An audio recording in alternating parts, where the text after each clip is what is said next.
Masechet Shevuot Daf Chet. Yesterday we learned a baraita that is analyzing this pasuk from, happens to be Parashat HaShavua Acharemot, about the sa'ir, the goat, that is brought on Yom Kippur by the Kohen Gadol as a chatat for the nation. And he sprinkles its blood on the parochet, in the Kodesh Kodashim, and also in the Kodesh. What is the purpose of this sa'ir chatat? That is for the nation. What kinds of sins will it atone for? Well, the pasuk says, "V'chiper ala kodesh mitumot bnei Israel u'mipish'ahem lechol chatotam." So it has something to do with kodesh, something to do with tum'ah, something to do with pish'ahem, purposeful sins, chatotam, sins, and we're going to analyze the rest of the pasuk. Also is going to come into play. V'chen ya'aseh l'ol moed ashochen itam betoch tum'otam, that you do this also in ohel moed. In other words, not only in Kodesh Kodashim you sprinkle the blood, but also in the sanctuary, in the Ohel Moed part of it. So what kinds of sins does this atone for? So the answer is going to be, it's related to our subject of Tum'at Mikdash ve'Kadashav. If someone knew that he was Tameh, had knowledge, and then forgot, and entered into the Bet HaMikdash area, or ate sacrificial food while Tameh, and then never remembered after that. If he remembered after that, then that's Yedi'ah B'Techila and Yedi'ah B'Sof. Then he brings the Korban Oleh V'Yored. But if he does not remember at all afterwards, even though he knew beforehand but doesn't remember afterwards, that's what this Korban is coming to atone for, this Korban on Yom Kippur. And it's a blank. It's for everyone who does it. The Kohen Gadol does it for everyone, because the people themselves don't know that they sinned. They didn't remember since then. If they do remember afterwards, then they will bring a Korban Oleh V'Yored. Okay, so let's analyze the sections of the Baraita that we already learned. Amar Mor, Yachol al shalosh tumot halalu yehe sa'ir mechaper. Talmud omar mitumot velo kol tumot. Ma masinu shechilek hakatuv mikelad kol tumot betumat mikdash v'kadashav. Afkan betumat mikdash v'kadashav divrei Rabbi Yehuda. We asked the question, how do you know that the sa'ir on Yom Kippur, maybe it atones for the three big tumot that are not ritual impurity but moral impurity, for murder and prohibited relations and avodah zarah. Those are also called tumot. So maybe this sa'id of Yom Kippur atones for those. And the answer is no, it can't be, because the pasuk says mi tumot. It has to be a subset of impurities, not every impurity, not everything in the Torah that's called an impurity, whether ritual impurity or moral impurity or any other impurity is going to atone for, only a subset. Now, what kind of subset is going to be? Well, we already have a predefined subset when it comes to Tumat Mikdash ve'Kadashav, in that they are all things that require a Korban Oleh V'Yored if you remember it afterwards. So we already have a set of sins for which one brings a Korban Chatat, an Oleh V'Yored, if you knew about it. So it makes sense that now if you don't know about it, this Korban, this Sa'ir of Yom Kippur, will atone for those. That makes sense. That's according to Rabbi Yehuda.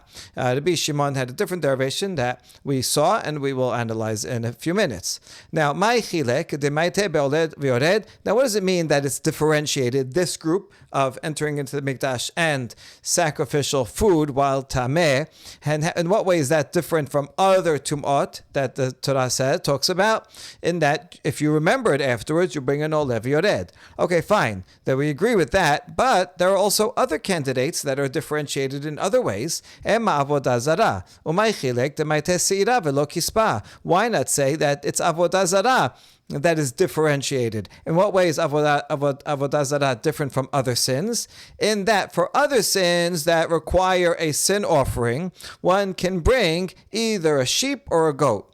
But if one commits avodah zarah, then you have to bring a goat only. So you see that avodah zarah is special, is different from all other sins, and maybe therefore when it says mi tumot, a subset, maybe the subset for which the sa'id of Yom Kippur is brought is in fact to atone for avodah zarah? Good question. Amar Rav Kana anan chilek lakel kamdinan v'hai chilek lachmirhu. Rav Kana says no, and we are looking for to differentiate. We're looking for a group of sins that are called tameh that are differentiated for leniency, because here we have a Sayyid of Yom Kippur that the person himself doesn't have to bring. He could just be sitting at home, just fasting, doing his thing on Yom Kippur. He doesn't have to pay for it. He doesn't have to bring it, and yet it atones for it. So this is a leniency, the fact that this Sa'ir and Yom Kippur can atone for it. So we're looking for something that's called Tameh that's more lenient than others, not that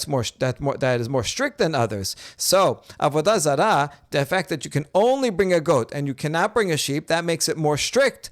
So we're not going to assume that this blank check, Sa'ir, on Yom Kippur is for something that is stricter than all others, but rather for sins that are more lenient than all others. And that would make sense because Korban Olev Yored is more lenient, because if you're poor, you can bring a lower one, whereas a Chatat Kivu'ah, a fixed one, doesn't matter if you're rich or poor, you have to bring only the same thing, only an animal. And so that's why Rav Kana explains that it makes more sense to say that the Sa'ir of Yom Kippur is coming to atone for the sin of Mikdash and Kodashav while Tameh.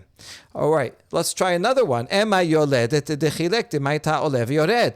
Why not assume that the Sa'ir on Yom Kippur is atoning for a woman who gave birth, because that she is also different in that eventually when she becomes a tahor and she waits her 40 or 80 days, she brings a korban ole veyored, a woman who gives birth. If it's for a boy, she has to wait 40 days, and then in order to come back to the Bet HaMikdash and eat kodashim, she has to bring korban ole veyored. If it's a girl, she has to wait 80 days, and then she can bring it. She brings a korban ole veyored, so that's differentiated from others, and it's just like our category of Tumat Mikdash v'Kadashav, it's a leniency, it's an Olev Yored, it's the same thing.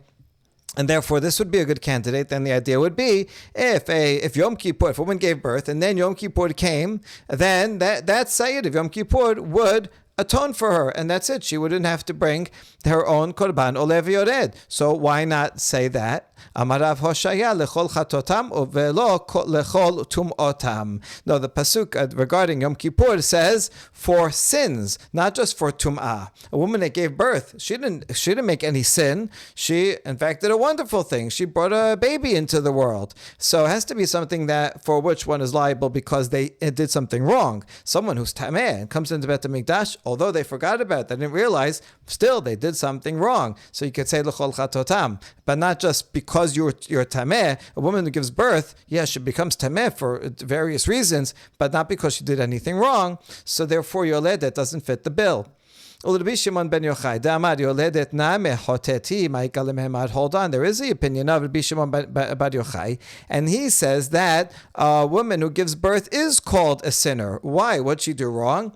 The answer is it happens often that while a woman is giving birth, she may make an oath to say, oh, my who did this to me? He made me pregnant my husband. I'm never going to sleep with him again. She makes an oath like that or says negative things. That's a sin because eventually she'll get over the pain and then she wants to continue being with her husband. But now she has an oath. So because a woman during childbirth may say things that are wrong, that's why she is in fact called a sinner. And so therefore, the Chol Chatotam could refer to Yoledet. So according to the Rabbi Shimon bar Yochai, what will he say? Why not say that the Seder Yom Kippur is coming to atone for Yoledet and not for Tumat Mikdash ve'Kadashav? And the answer is Rabbi Shimon le'Ta'amed Amar mimekomo muchra. No, Rabbi Shimon, he doesn't agree with Rabbi Yehuda. This whole question was according to Rabbi Yehuda's derivation. However, Rabbi Shimon has a different derivation that we're about to analyze that says Mechiper al hakodesh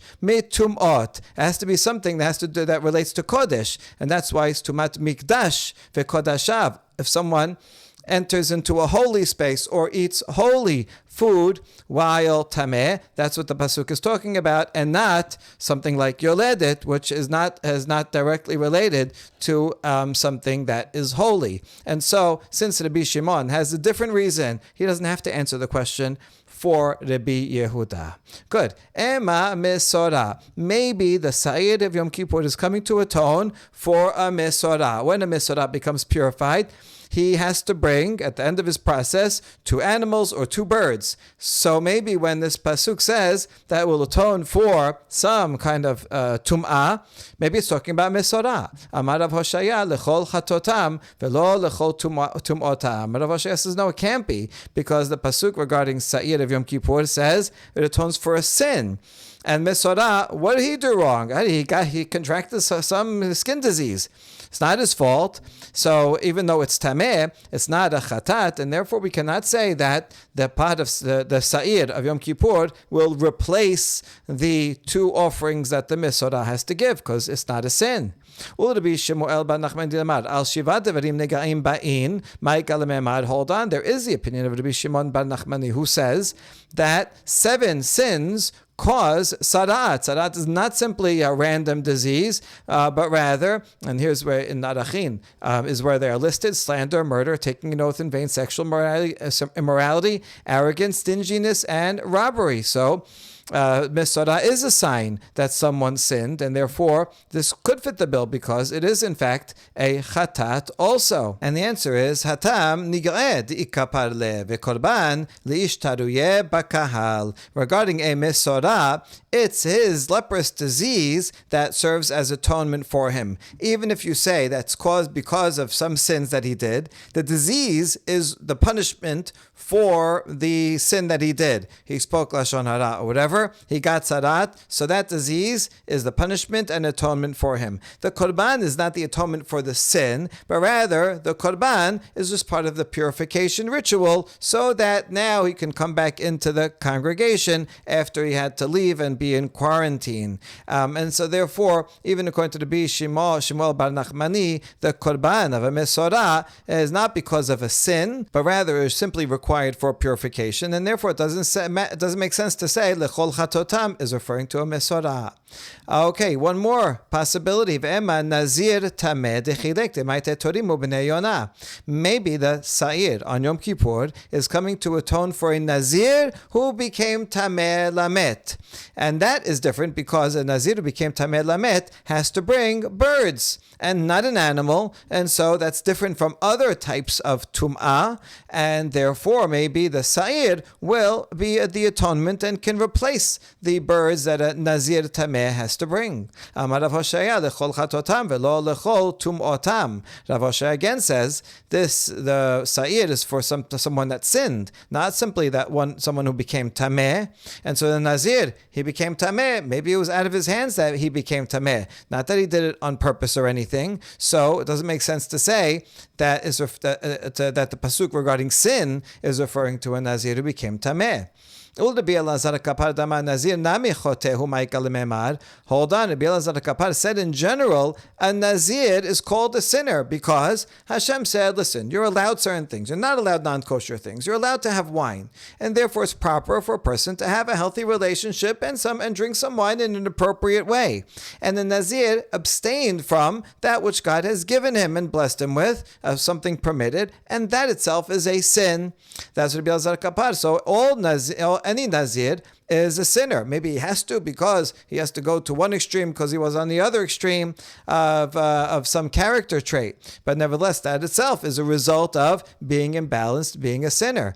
And in that case, according to Elazar Kapar, one could say that l'chol chatotam in the pasuk is referring to a Nazir. Savalak Rabbi Shimon damar mekomohu muchra. No, Rabbi Elazar Kapar can agree with Rabbi Shimon, who says that we know that this pasuk regarding Sa'ir on Yom Kippur is referring to Tumat Mikdash Vekadashav, like Rabbi Shimon from the pasuk itself, and not he doesn't follow the opinion of Rabbi Yehuda, who says that we have to make this comparison. So Rabbi Elazar Kapar would say, yeah, you're right. If it was Yom Kippur, because of if I followed Rabbi Yehuda, who says Chilek is a special category. Well, you know what? Maybe Nazir could also be a special category, as we just mentioned. But he doesn't have to follow Rabbi Yehuda. He can follow Rabbi Shimon, and therefore does not have to answer that question.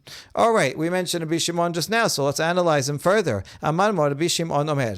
ממקומו הוא מוכרע, הרי הוא אומר, וכיפר על הקודש מטומאתו של קודש. Rabbi Shimon says, I can learn this law from this pasuk itself, because the pasuk says that the Sa'ir on Yom Kippur will atone for the HaKodesh, something that relates to holiness, mitumot, something that relates to impurity. Meaning, so put them together, impurity of something holy. What is that? Well, impurity of something holy, if one is tameh and goes into the mikdash, so that's impurity regarding something holy. Or if one is tameh and eats sacrificial food, that also is, and that would exclude other types of, other things that are called tum'ah, like murder that is not related to Kodesh. Shapir Kama Rabbi Shimon. Gemara says, Rabbi Shimon makes a lot of sense. Why go through this whole exercise of chilek? This is different from all the others, but there are lots of things that are different from the other types of tumah. Rabbi Shimon is very straightforward.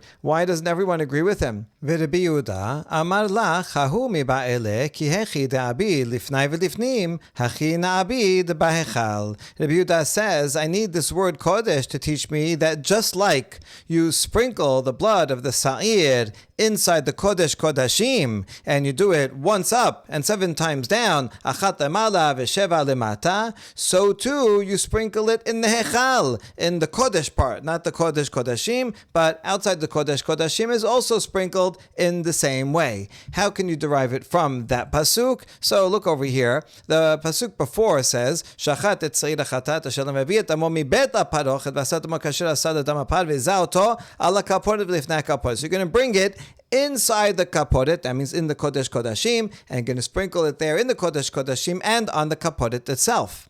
And then the next pasuk, which is our pasuk, v'chiper al hakodesh. Rabbi Yehuda is learning this, is saying that the v'chiper al hakodesh is not to atone for the sanctuary. That's what Rabbi Shimon says. It atones for holy things that are also tameh. So Rabbi Shimon said kodesh and tumah is describing the sin for which this sa'ir is giving atonement for. Rabbi Yehuda says no. V'chiper al hakodesh means you will atone on the kodesh by sprinkling the blood that you sprinkled in the Kodesh Kodashim. You will also sprinkle it into the Kodesh, outside the Kodesh Kodashim.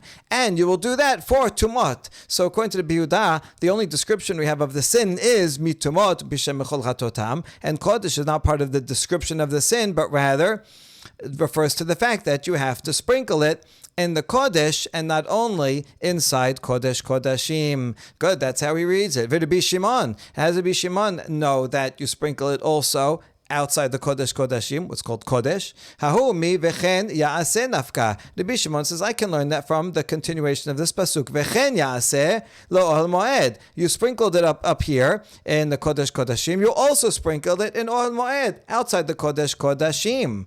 Rabbi Yehuda, isn't that a good proof? Imehu havamina nete par v'sa'ir acharine v'na'abed kamashmalan. He says, no, if you just had v'chen ya'aseh, you might think that you have to bring a whole nother pod and a whole nother sa'ir. One pod and sa'ir to sprinkle in Kodesh Kodashim. And then Vechenya says going on the whole procedure and bring another pod and another sa'ir to sprinkle in the Kodesh. I might think that. That's why I need Vechiper ala Kodesh to say this very one, the same animal that you sprinkled its blood in Kodesh Kodashim, you also sprinkle it in the Kodesh. You don't need another one. Rabbi Shimon, what will you respond to that? Vechenya se lo al moed Mineh mashma. But this pasuk says v'chen ya'aseh, when it says and so you will do le ohel moed, for ohel moed, meaning that it's the same one, the same animal. That's what it means. Mineh, from that same blood that you use to sprinkle in the Kodesh Kodashim, you also do that sprinkling. It's not referring to the whole animal, but rather just to the sprinkling you bring in the Kodesh. Amar mor yachol al kol tum'ot sheba Kodesh yeh sa'ir ze mechaper. The Braita continues and asks, can it be that the Sa'ir of Yom Kippur will atone for any tum'ah that happens in the Kodesh? That's why the pasuk says mipeshahem lechol chatotam, from which we learn that mipeshahem, we're comparing it to a sin that someone does b'mezid, for which one cannot bring a korban. If you do b'mezid, it's too stringent, it's too bad. You do such a bad thing, you cannot deserve atonement. You cannot get atonement just by bringing a korban. So just like a pesha is something for which one cannot bring a korban, so too the sins for which the pod of Yom Kippur, the Sa'ir of Yom Kippur is brought, are for sins for which you cannot bring a korban. For example, if you had yedi'ah and then that you knew you were tameh, then went to the mikdash, but then did not remember afterwards, you can't bring a korban because you didn't remember that you made a sin, and that's what it's talking about. So now we continue. Ma'inihu, the Gemara asks, what would be such a sin for which it's related to tum'ah in the mikdash, and you cannot bring a korban? Yesh ba yedi'ah b'techila v'yesh ba yedi'ah b'sof. Hai bar korbanhu. If it would be a case where I know it was tameh, then I forgot, I went to the mikdash, and then I remembered again, then that would be a case where I bring a korban. And if I have to bring a korban, that's olev yored, then obviously that's the korban that will atone for it, and not the Sa'ir of Yom Kippur. So the question is, why do I need this whole derivation, mipishahem, only for something for which one would not bring a korban? If it were a case where I brought a korban, like yedi'ah and batchila basof, then that korban would be atoning for the sin, and then obviously I would not need the Sa'ir of Yom Kippur for that. La serichad ityada le samuch lishkiat hachama salka da'atach amina ad maite nitlele kamashmalan. Actually, there is a case of yedi'ah batechila and basof in a scenario for which I would not be able to bring a korban in time, and that would be where I was tameh. I went to the mikdash when I forgot, and then I remembered, but I remembered right before Yom Kippur, just 2 minutes before sunset. And in 2 minutes, I don't have time to bring a korban olev yored. But now I'm going to be judged on Yom Kippur. I can't bring korban olev yored on Yom Kippur. You don't bring offerings like that on Yom Kippur itself, personal offerings. And I'm not going to be able to bring it until after Yom Kippur. But now I'm going to be judged on Yom Kippur. So here is a case where it's like Pishahem. I did a sin, but I cannot bring a korban in time. So I might have thought that that's what the Sa'ir of Yom Kippur is covering, that it will suspend any punishment until after Yom Kippur, until eventually I bring it. That's what I might have thought, and that's why I need a further derivation to say, no, we're not dealing with Yedi'ah B'Techila Basof, but rather a case where I forgot altogether afterwards. I knew before, but didn't forget afterwards, and that is why I cannot bring a korban. We continue with this. Baraita Amar Mor. Minayin sheyesh ba Yedi'ah B'Techila ve'en ba Yedi'ah Basof she'Sa'ir zeh toleh. Minayin my kakashya leh. The Baraita said, how do we know that the Sa'ir of Yom Kippur atones for a case where I knew beforehand that I was tameh, and then I forgot, and I never remembered afterwards, and that's what this is for.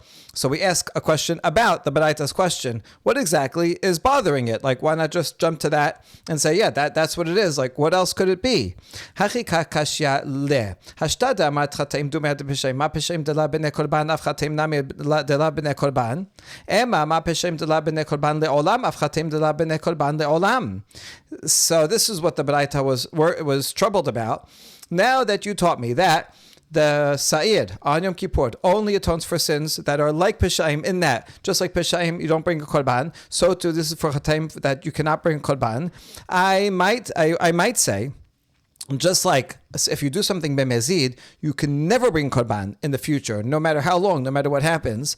So too, I might think that this is for sins that I can never bring a korban for in the future, even if I remember afterwards. For example, ma'inihu and b'yedi'ah b'techila v'yesh b'yedi'ah basof. If I didn't know at the beginning, I never knew I was tameh, and I went to the mikdash, and then afterwards I find out, oh, I was tameh that whole time. There is no korban for that. Korban olev yored is only if I knew before and after, but forgot in the middle. But if I didn't know before, there is no individual korban that I bring for that. So I might have thought that the Sa'ir of Yom Kippur would be for this case, where I can never bring a korban.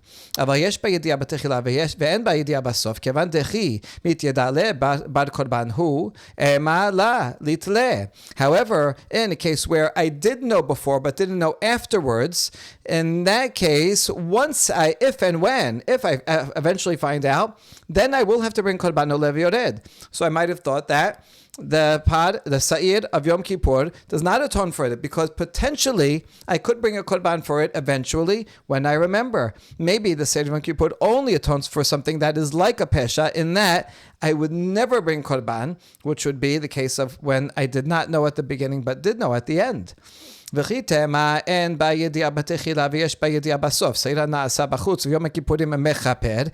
you'll say, no, I could not have thought that because in the case where I knew I was tameh and then in the case where I did not know I was tameh at the beginning, but only realized afterwards that the other sa'ir, the one that's paired up with the Se'il Azazel, the one that goes to Hashem, is only sprinkled its blood outside, on the Mizbeach outside, and that sa'ir on Yom Kippur is for that case. So that case is already covered. And therefore, since that case is already covered, what's left? It would have to be when I had Yedi'ah in the beginning, but no Yedi'ah Basof. That's what the sa'ir that comes in Kodesh Kodashim comes to atone for.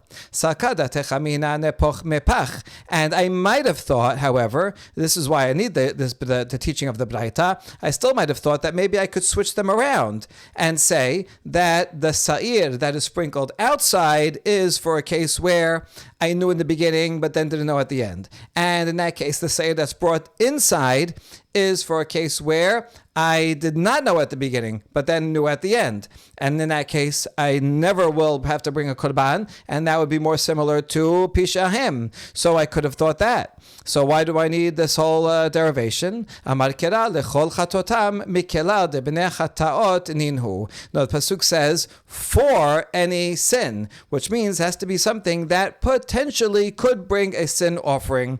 So we need a case that's exactly in between. It can't be Yedi'ah B'Techila and Yedi'ah Basof, because then I have to bring a korban. So I have to bring my own korban olev yored. So that doesn't fit with me pishahem. On the other hand, it can't be where I didn't know before but realized after, because then it's not b'nei chatat. There's no possibility of bringing a korban chatat at all ever. Rather, this case fits right in the middle, where I did know in the beginning but then did not realize after, where it is liable to a chatat potentially if I would remember. But right now, since I don't remember, that's why the sa'ir that goes inside will atone for that. And now we ask, well, since this sa'ir that goes inside atones for it, why not say it atones for it completely, such that even if I would remember after Yom Kippur, I would not have to bring a korban olev yored anymore? And the answer is, iketiv mechatotam kedeka amart, hashta dichtib lechol chatotam, lahanachtatu lichlal chatat. If it said mechatotam, that the sa'ir that is brought inside will atone from their sins, meaning take it away altogether, then yes, I would agree. But it doesn't say that. It says for their sins. It contributes towards their sins in that it will suspend the punishment, but eventually it will come to punishment. The lichlal, and the lamed here, right? Lechol. It will go towards the chatot until you remember, and then you bring the korban chatat. It will suspend. And now we ask, if it's not going to atone for it permanently, then what's the point of it suspending? How does that help anybody if it suspends it but doesn't take it away? Amar Bizera met belo'avon. Bizera says if the person dies in the middle before remembering, so we want him to die with atonement. So it will achieve atonement for him if he dies without remembering. But eventually, if he is alive and remembers, then he has to bring a korban olev yored. Amar Rava imet mitame mareket. Rava objects to this. If he dies, death itself will atone for him. Death is the highest level of atonement. Atones for most sins. Ela amar Rava lehagen alav mina yisurin. Rather, Rava explains, is to protect him from suffering. In the meantime, when one suffers sickness or whatever, then that is atonement for sin. But by having the sa'ir that is sprinkled inside on Yom Kippur, that will suspend any suffering until such time, either if he dies first, or he dies, or if he remembers while he's alive, then he brings the korban olev yored, which will bring the final atonement. Baruch Adonai le'olam, amen ve'amen.